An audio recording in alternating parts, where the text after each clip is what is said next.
The day humanity walked out of the Galactic Assembly was, statistically speaking, the most terrifying day in recorded interstellar history. And I say that as a Veth. We are a species that once watched an entire star go supernova from a front row seat, because our navigator, Prelox, forgot which direction was away. We have a complicated relationship with fear, but nothing in our 4,000-year spacefaring legacy prepared us for what happened inside Assembly Hall Prime on the day the humans decided they were done.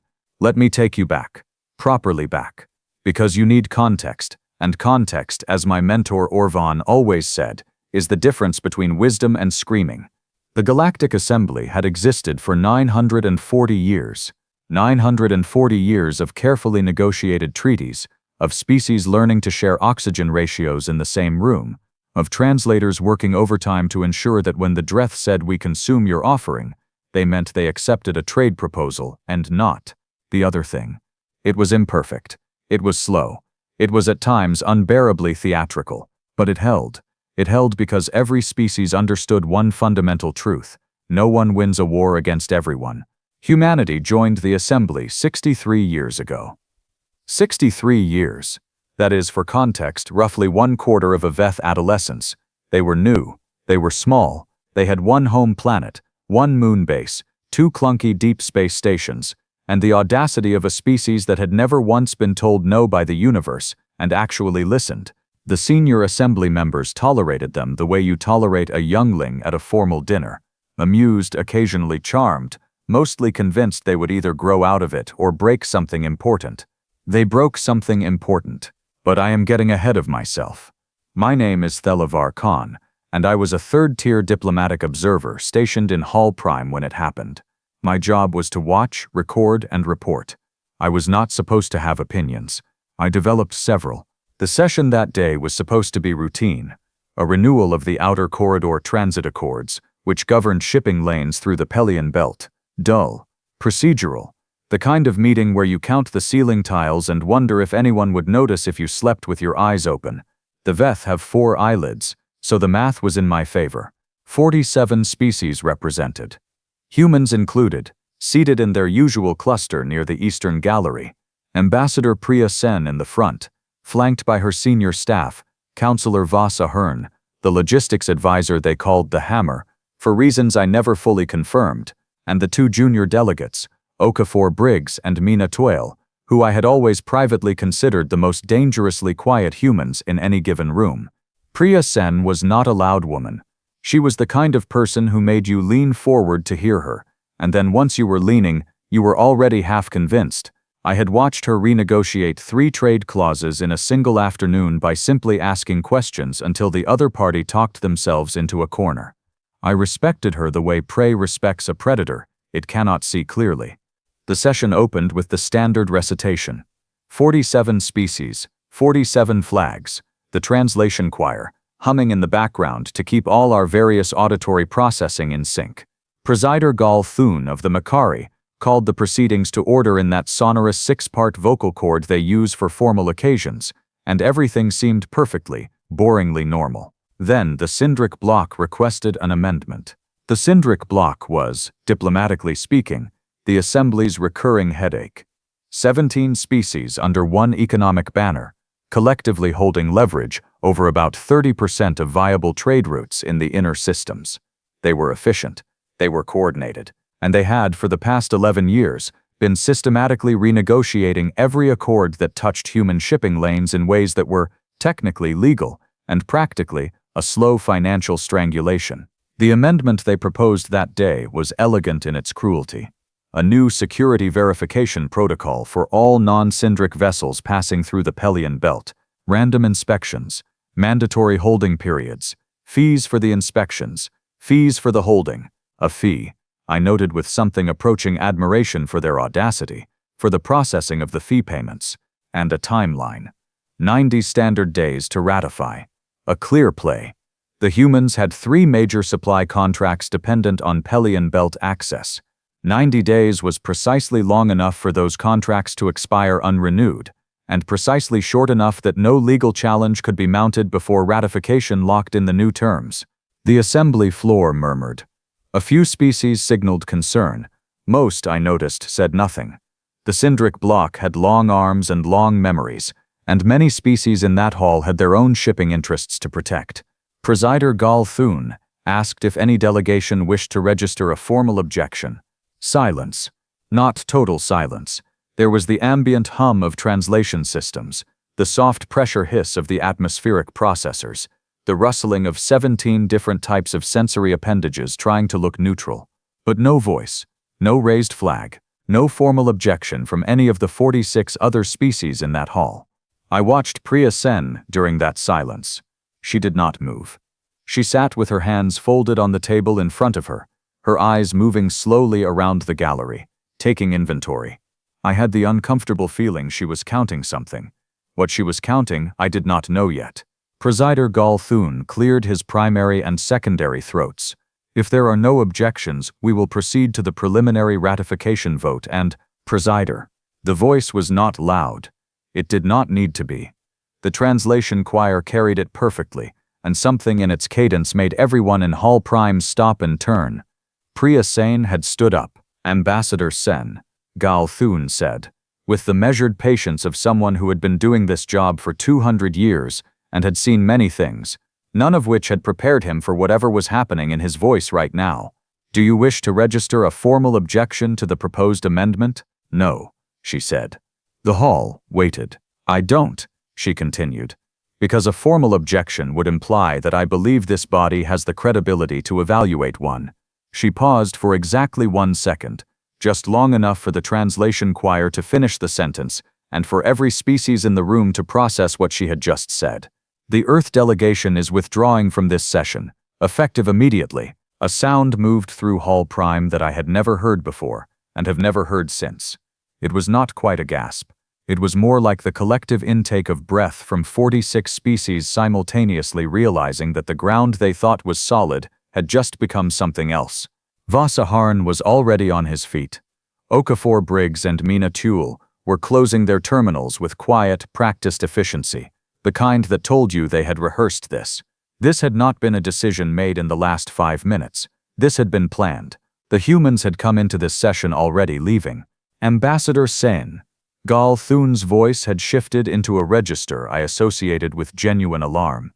A withdrawal from session requires a 48-hour notification period under Article 17 of the— We are aware of Article 17, Priya said. She was already stepping away from her delegation's table, her staff falling into formation behind her. We filed the notification 39 hours ago. You'll find it in your administrative queue, Presider. It was marked as routine correspondence. She smiled, and it was a very specific kind of smile, the kind that had clearly taken years to perfect. We thought it might be overlooked. It had been overlooked. I checked later. Every administrative observer in Hall Prime had received the notification. It had been filed under the subheading Scheduling Adjustments Non-Emergency, which was a category that, in 940 years of assembly history, had never once contained anything that mattered. Whoever had categorized it on the human side had done so with malicious precision. The eastern gallery doors opened. The human delegation walked out. Now, here is what you need to understand about what happened in the next 90 seconds, because it happened fast, and because it looked, from the outside, like confusion. It was not confusion.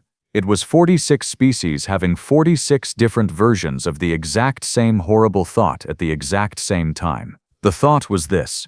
The humans had not objected. They had not argued. They had not requested mediation, filed a counter-proposal, or done any of the 17 things that assembly protocol provided for exactly this kind of situation.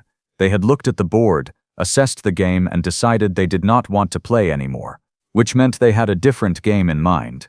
Delegate Sewer of the Prethian Compact, seated 3 sections to my left, turned to her aide and said something in rapid Prethian that my translator rendered as, "What did we just do?" And I thought that was, honestly, the most accurate summary available. Syndric Block Coordinator Dax Helver was standing at his delegation's table with the expression of someone who had just watched a trap close and was not certain who was inside it. He had spent 11 years carefully constructing those shipping lane restrictions. 11 years of incremental pressure, of minor amendments and procedural victories, all building toward today. Today was supposed to be the day the lock clicked shut. Instead, The humans had walked out of the building that contained the lock and taken the door with them. I excused myself from the observer gallery, which was technically against protocol, and went to find a window. I am not sure what I expected to see. Perhaps the human delegation milling around outside, uncertain, waiting to be called back in. Perhaps some sign that this was a negotiating tactic, a dramatic exit with a planned return. What I saw was Priya Sen standing on the assembly plaza, hands in her jacket pockets, talking quietly with Vosa Horn while Okafor Briggs was already on a comm unit, and Mina Toole was doing something on a datapad with the focused energy of someone executing a checklist. Behind them, 3 human transport vehicles were pulling up to the curb. Not summoned. Already there. Already waiting. They had not come here to negotiate. They had come here to leave.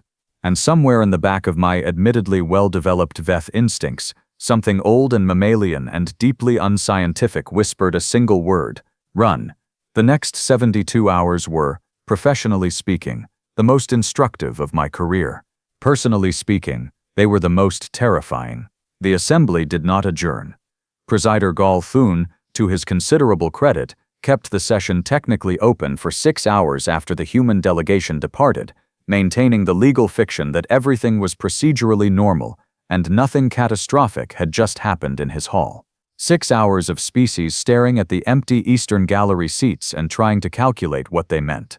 The Syndric bloc pushed forward with the ratification vote. Of course they did. They had spent 11 years building to this moment, and they were not constitutionally capable of stopping themselves. Dax Helver called the vote with the confidence of a being who had decided that if he moved fast enough, the situation would resolve itself in his favor by sheer momentum. The amendment passed. 41 in favor, 3 abstentions, 2 absent. The human seats were still empty. Dax Helver declared it a procedural success. He smiled the smile of a being who had gotten everything he wanted and had not yet noticed the smell. I noticed the smell. I filed my observer report that evening.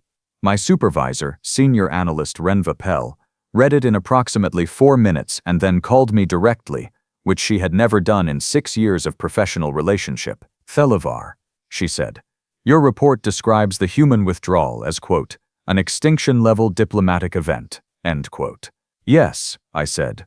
That is, she said carefully, a strong characterization. I said, attempting restraint. She was quiet for a moment. What do you think they're going to do? And here is the thing. Here is the thing I had been turning over in my mind since I stood at that window and watched Mina Toole work through her checklist with the calm efficiency of someone who had already moved on from this chapter.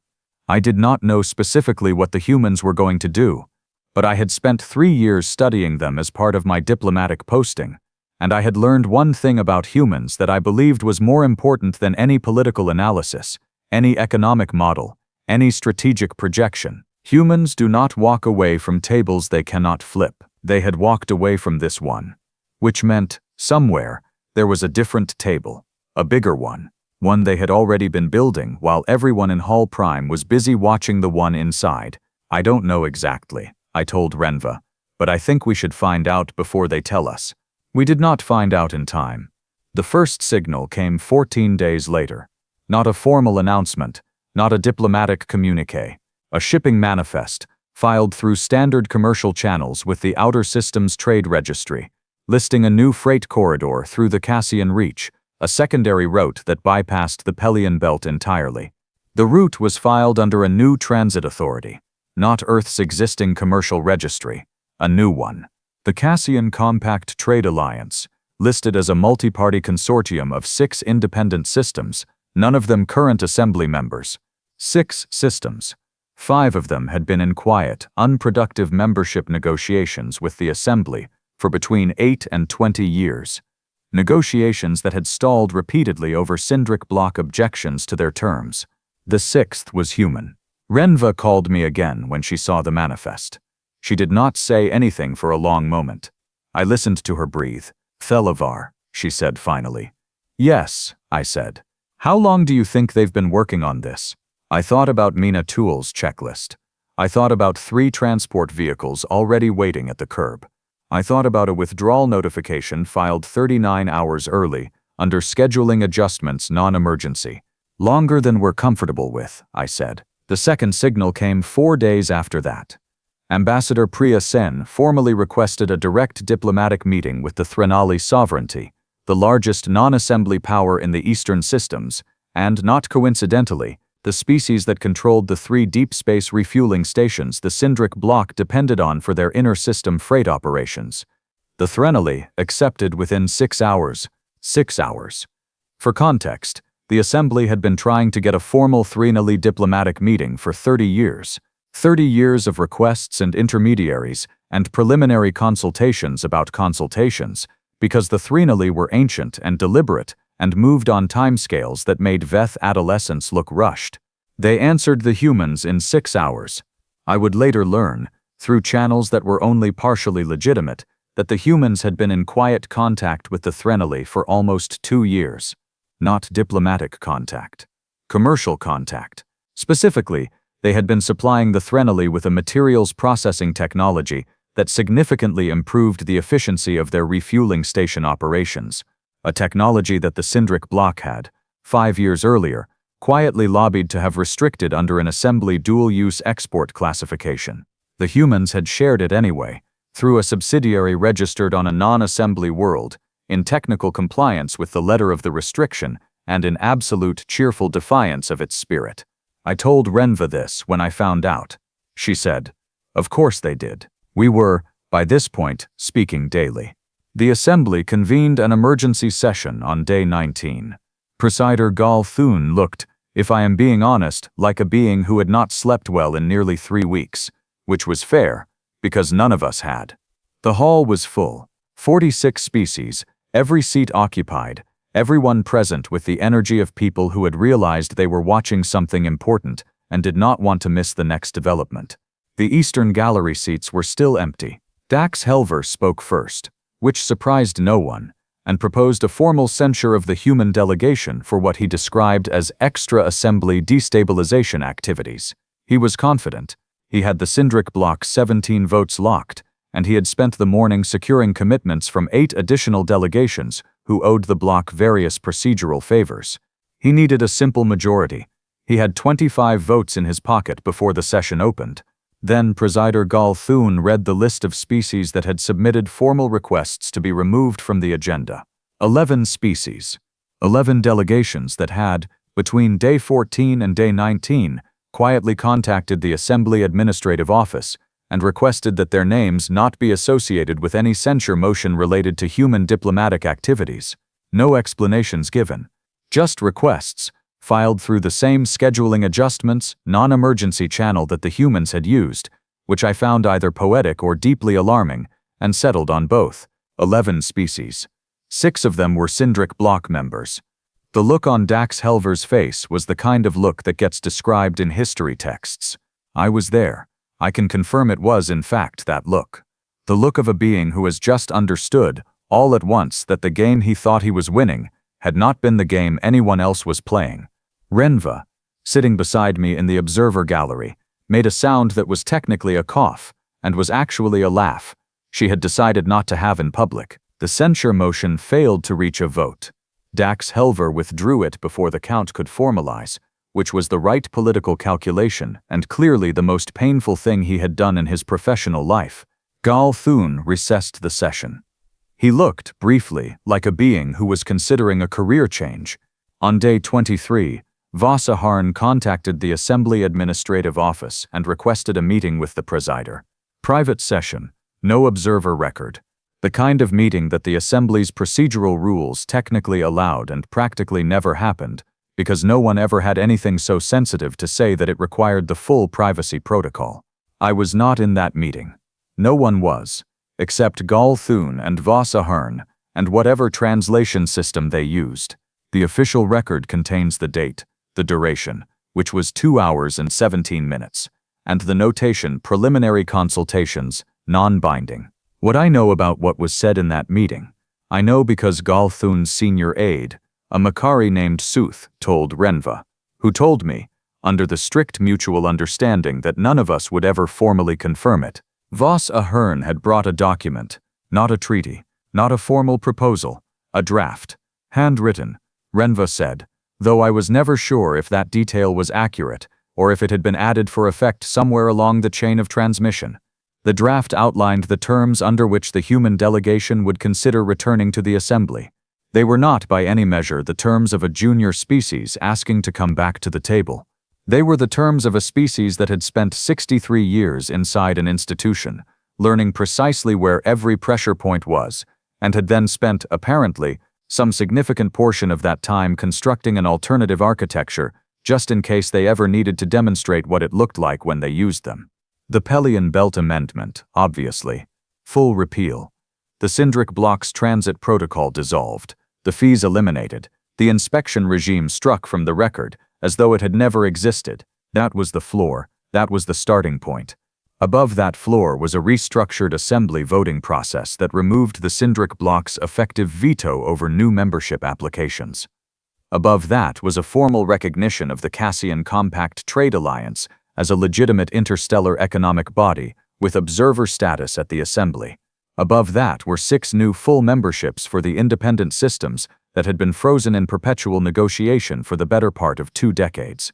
And at the very top, the part that Sooth had apparently delivered to Renva with the expression of someone who had been personally unsettled by it, was a single clause, a general principle, to be formally incorporated into the Assembly's founding charter. It read, more or less, no economic mechanism, however constructed, shall be employed through this body to systematically disadvantage a member species' commercial viability. Violations subject to immediate review and binding arbitration by a neutral panel. A clause that, retroactively applied to the last 11 years of Cindric Block activity, would have constituted roughly 40 separate violations.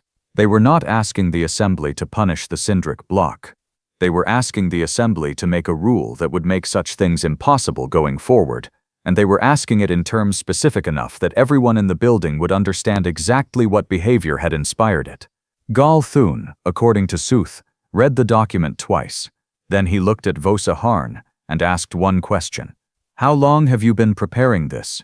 Vosa Harn, apparently, smiled the same smile Priya Sane had smiled when she walked out of the hall. The one that had taken years to perfect. Long enough, he said, to be confident you'll find it reasonable. The formal negotiations took 11 days. I will not pretend they were simple. 11 days of closed sessions, of Cindric Block delegation members cycling through various stages of objection and calculation and reluctant acceptance, of species that had stayed quiet for years suddenly finding positions and opinions, of Gal Thun running the most complicated procedural sequence in assembly history, and doing it, I thought, with remarkable steadiness for someone who had clearly not expected to spend his tenure here. On day 34, the human delegation returned to Hall Prime. Priya Sen walked through the Eastern Gallery doors at precisely the session start time, not a minute early, not a minute late, with Vosa Harn and Okafor Briggs and Mina Tuel behind her, and she sat down at the Eastern Gallery table and folded her hands exactly the way she had folded them 34 days earlier. And she looked at Presider Gal Thun with an expression of polite professional attention, as though nothing had happened, as though she had simply stepped out for a moment and come back. I watched Dax Helver watch her sit down. He had aged, I thought, since the day the amendment passed. He looked like a being who had done a great deal of thinking in 34 days and had not enjoyed most of it. He would later resign as Cindric Block Coordinator. His successor would, within 18 months, formally request a bilateral trade agreement with the Cassian Compact. The request was granted. Priya Sen signed it on behalf of the alliance with the same polite professional expression she used for everything. The reformed Assembly Charter passed that afternoon. 44 in favor, 2 abstentions, 1 delegation absent for reasons their office described as scheduling. I filed my observer report that evening. It was, I admit, longer than my usual reports. Renva read it and did not call me, which meant she agreed with it, which was its own kind of validation. In the summary section, I wrote the following, and I stand by every word. In 63 years of assembly membership, the human species constructed, maintained, and operated a complete shadow framework for interstellar economic and diplomatic engagement, deployed it in full over the course of 34 days, achieved every stated objective, and returned to the institution they had briefly vacated without, as far as official record reflects, raising their voices once. They had not threatened. They had not postured. They had not needed to. They had simply shown everyone in the hall what the alternative looked like. Quietly, efficiently, with the patient confidence of a species that had been watching and learning and building since the day they arrived. I have studied many species in my career. I have watched empires negotiate and alliances collapse and civilizations discover, to their considerable surprise, that the universe is larger and stranger than their models predicted. I have never before or since watched a species get everything it wanted by leaving. I have, however, made a personal note, updated regularly, of every occasion on which a human in a formal setting folds their hands on a table and waits. On every such occasion, I pay very close attention. You should too.